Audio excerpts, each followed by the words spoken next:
This video will be talking about fertilization in sea urchin. So sea urchin is an aquatic animal found in mostly in sea and in nearby region of the shore. So basically fertilization of the sea urchin is external fertilization. That means the fertilization is happening outside the body, not inside the body. Here is a male sea urchin which has released its sperm, and here is a female sea urchin which has released its ovum into the environment.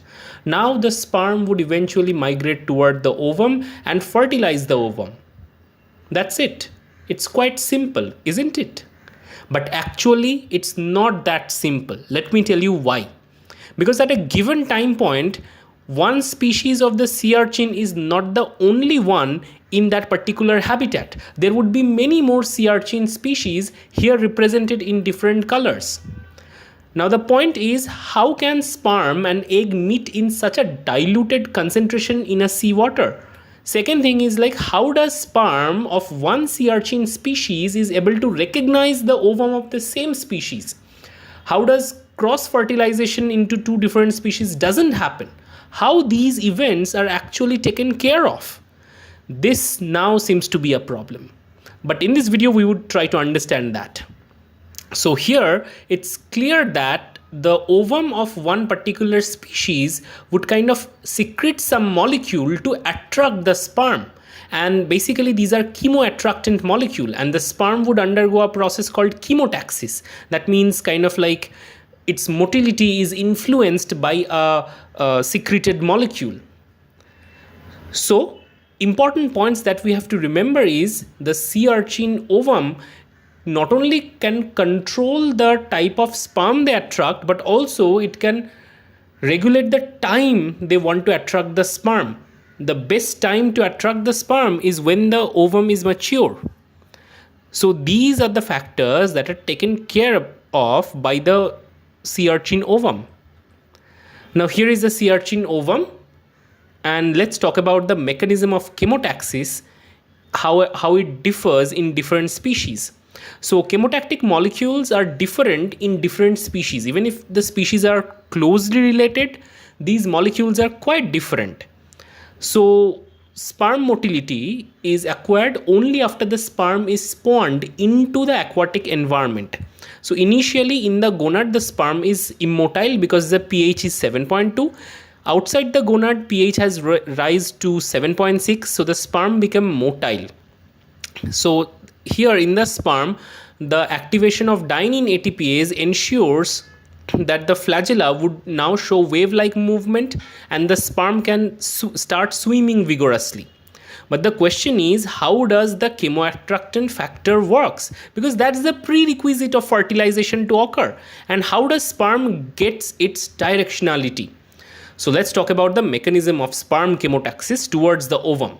So if we zoom into the membrane of the sperm, we would see there are specific receptor guanylyl cyclase which kind of recept specific molecules from the egg, such as resact molecule from the egg.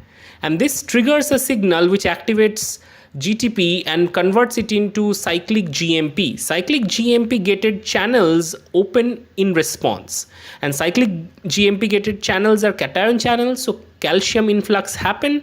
This calcium triggers the motility, and it's important to note that the molecule which triggers this entire calcium elevation response is highly species specific. An experiment has been done where acrosomal reaction or sperm motility is checked with different species which are closely related in terms of species distance. They are close, but each of these species has their unique attractant factor that triggers the acrosomal reaction or the sperm motility. So this tells us this kind of reaction is highly species specific.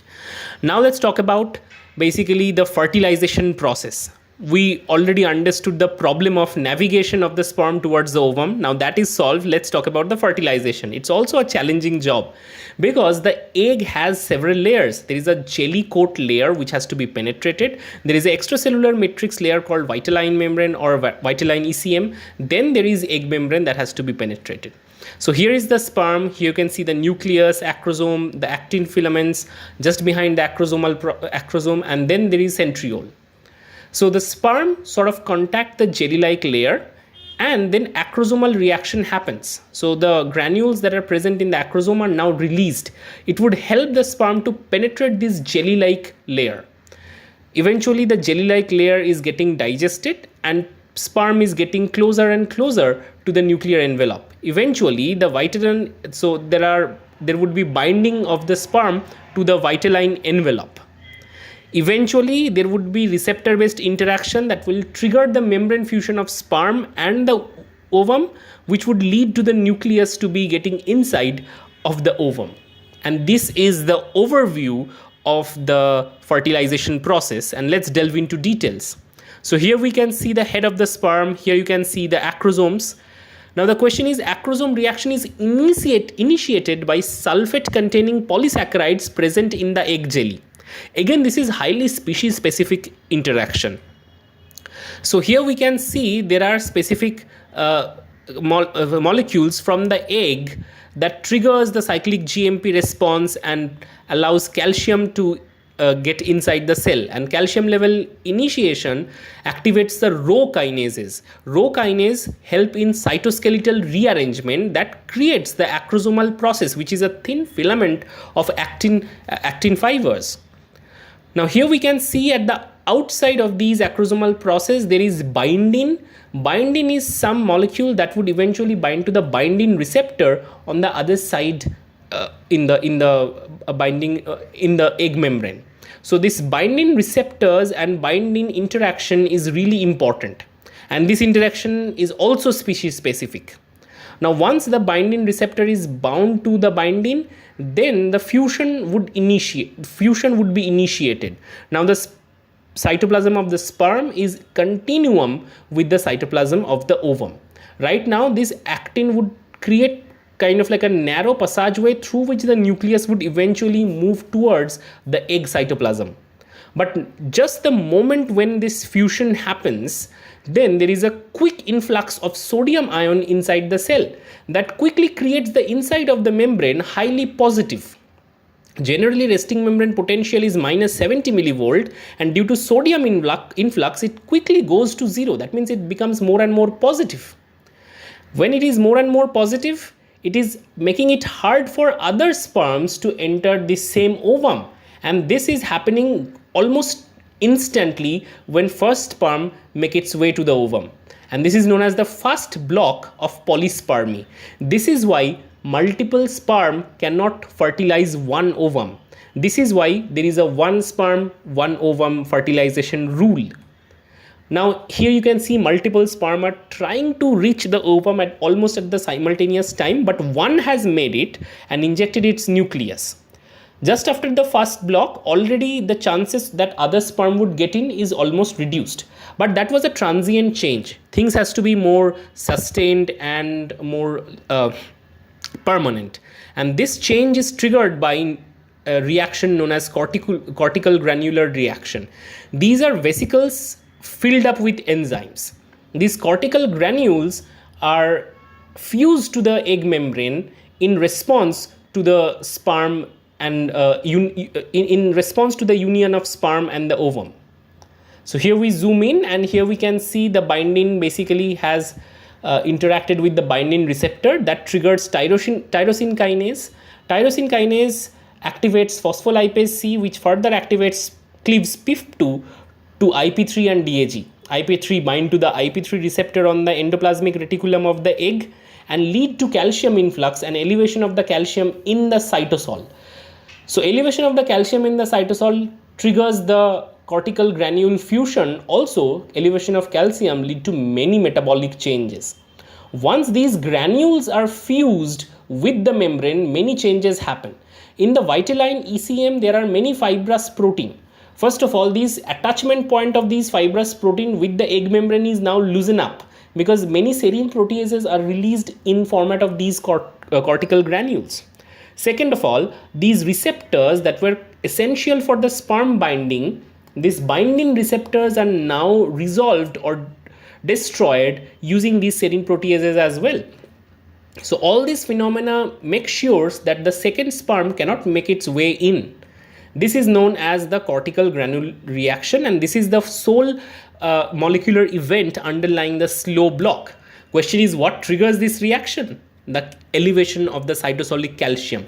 One thing we have to remember, that elevation of cytosolic calcium is a very important event in this process.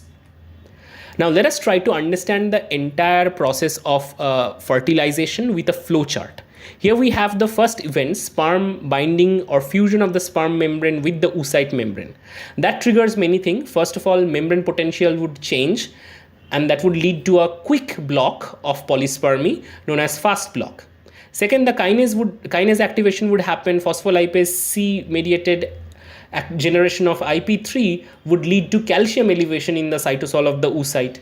Calcium would lead to cortical granule fusion, which would ultimately lead to a slow block, and also it would lead to a hyaline layer formation. It would make an impermeable layer and almost making it impossible for an incoming second sperm to enter the ovum. Second, NAD kinase activation would happen. That would resume the membrane biosynthesis. Now there would be degradation of the cyclin, which would resume the cell cycle. Second, there would be also DAG production by the activity of the phospholipase C. And then protein kinase C, which is activated by DAG, would play an important role. It would change the intracellular pH, and along with calcium elevation, that can trigger many cellular events like DNA synthesis, protein synthesis, cytoplasmic movement of the morphogenetic material that are already there. All these events would ultimately make sure the post-fertilization events are triggered. So I hope this video was good enough to explain all the events in sea urchin fertilization process. If you like this video, give it a quick thumbs up. But one thing I have to tell you, that these events that we see in sea urchin are not exactly similar in mammal, because the fertilization in mammal is basically intrinsic. That means it is not an external fertilization, it's an internal fertilization that is happening. So there would be differences which we would appreciate in a different video. So see you in the next video.